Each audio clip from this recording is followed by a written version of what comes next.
Hey everybody, the Coon Prairie Ramblers are back. Got the wagon circled up, and we're ready for our second installment here. KC is up to bat. KC at the bat. All right, I've heard that before. Yeah. Did y'all hear about the guy falling off the Skyway Bridge last night? This is a joke? Got out. That was the punchline. No, he fell made out a big splash. because he was putting a tire on his car. Lost his balance and hit the rail and fell like 30-something foot to the water. Apparently he wasn't at the top. I think the top's like 180 foot. Oh, he just splattered. But he fell to the water and he was hurt. They took him to the hospital, but he's okay. And, wow. but that brings to the thought of the May 9th anniversary of the span collapsing in the center of the bridge. What year was that? 1980. 35 years. Okay, now do you know which span fell? The center. The center span. No, I mean, okay. Due to a ship. The right or the left one? The east or the west? The left. Center. If you were going Well, north, there's two of them. If you were going north, it was the one on the left, right? Yes, if you're going north, it was one on the left. Yeah, it was a southbound one. They weren't separated like they are now, you know. Yeah, it was the one towards Anna Maria Island. It was southbound, right. Southbound. I didn't live in Florida at that time, but I remember it felt because that was national news. But the first time I came down, I used to come to Sarasota a lot, came down 41 or you came down 19, by the Skyway. So I thought, we got to go see the Skyway. Yeah. I mean, that was an eerie feeling to see that thing. Oh, you driving up, and the span was missing, and all of a sudden it ain't there. You're driving up the left side or the east side, but both traffic were on the one the bridge that was left, and then you see the missing one over there. That's an eerie feeling. It was kind of creepy. And you was telling me about a teetering car. Yeah, one of the vehicles went over the edge of the remaining piece of the structure that was there and just teetered right off the edge. That guy, who knows what he went through. He probably had a little talk with Jesus. I wonder if he's still around. I'm sure he had a real close relationship. He got on first name basis real quick. And then remember another guy in a pickup truck. Yes. He fell and hit the deck of the barge ship that was going through. And he survived. He fell the whole way. Yeah, he survived in his truck, and I think the truck landed tailgate first and ejected him.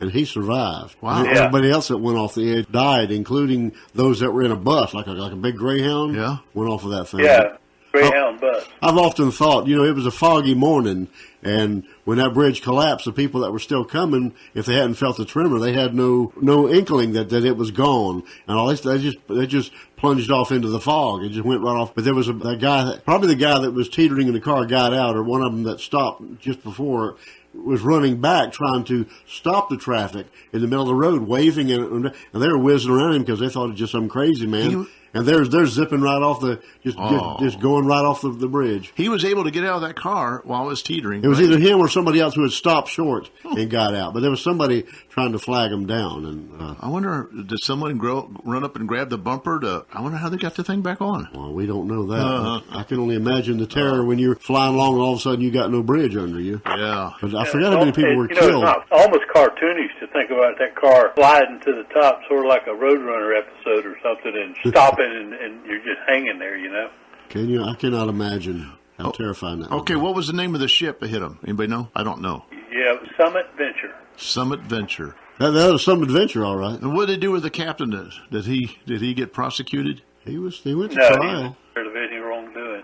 Oh. I think it was like said the foggy morning had something to do with it, and I'm sure they didn't have the systems of guidance that they have now. Now they have what they call dolphins out there that are round buoys that prevent the ship from drifting in and hitting the span. That bridge, well, those sister bridges, twin bridges, they were a lot smaller than the bridges they have up now. Because I saw a cargo ship go under the old, the one that was left, and that thing filled that opening, or that hole under that bridge. So, I mean, there wasn't a whole lot of room to maneuver, to my recollection. I don't recall, but I think the eeriest... it wasn't real wide there at that space. I think the eeriest picture I saw was a picture taken looking down at the water, and you could see that bus laying on its side in the water. This was really eerie to me. And they turned parts of the bridge they left of the old bridge into fishing piers. Fishing pier, and that's a good thing. And pier to the south. I hear that it's the longest fishing pier that there is. I don't know. And the one on the south side, we were coming back from St. Pete one day, my son and I, and we got just about to the bottom of the bridge. This had just occurred. This guy committed suicide by driving out. You can drive out on that fishing pier. And he drove out there and just floorboarded his car. I mean, put the gas to the pedals, to the metal, and drove off the end of that thing. Holy moly. You could see his big hole where he drove through it. They had the people just starting to get around there trying to, I guess, recover the vehicle. But we came on just not very long after it happened. That's That terrible. was an eerie looking thing, too. Yeah, okay, we're down to just a few seconds. We're winding down here. We may have 10 seconds or 5. So we're going to say goodbye, and we'll be back in short.